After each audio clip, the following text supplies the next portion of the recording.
Et en l'absence de votre front, le front, je rappelle, c'est le front des partis politiques non affiliés. Monsieur le Président, une question bateau, comment expliquer votre absence? Et je pense qu'il faut revenir aux fondamentaux qui ont abouti, par exemple, à ce qu'il y ait en tout cas une convocation du CNDP pour le samedi passé.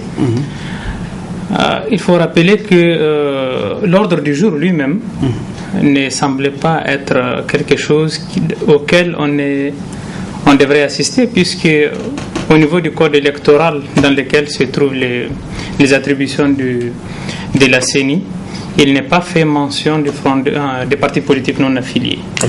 Donc pour nous, c'est un hors-sujet. Il n'était pas question pour nous d'assister à une réunion à laquelle en réalité on n'est pas pris en compte. Ça, c'est un point. Ensuite, la deuxième raison, on peut parler d'injustice à ce niveau? Ou bien il y a plus que de l'injustice, il y a de l'anticonstitutionnalité.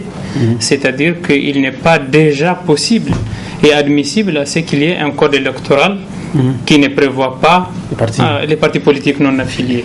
Alors, ce n'est même pas de la CENI alors qu'on est en train de faire. Donc, c'est assez regrettable. C'est une des raisons pour lesquelles on avait décidé de ne pas être présent. Mais la seconde, c'était que les conditions du dialogue même n'étaient pas réunies, puisque il y a une sorte de dialogue de sourds entre les différents blocs.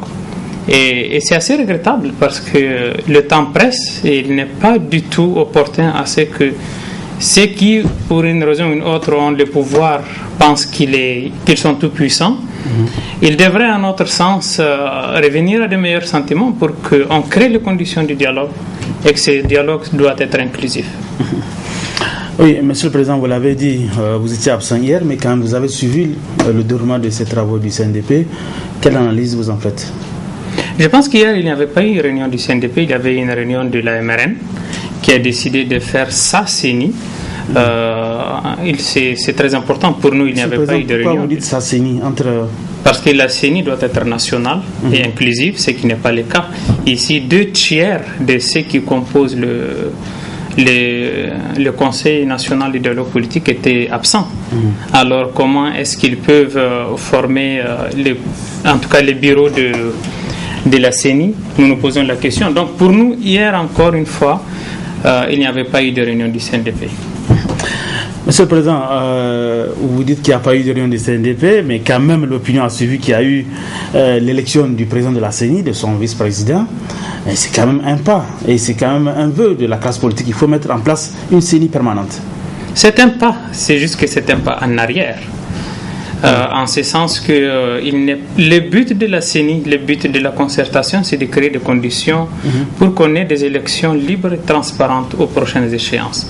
Et encore une fois, les prochaines échéances ne sont pas censées être 2021. Nous devrions avoir des élections locales bien avant. Tout à fait. Et par conséquent, la politique qui consiste à chaque fois de créer des raisons ou des arguments pour retarder ces échéances locales prouve bien la malhonnêteté et le manque de sérieux de ceux qui sont au pouvoir. Justement, sur les travaux du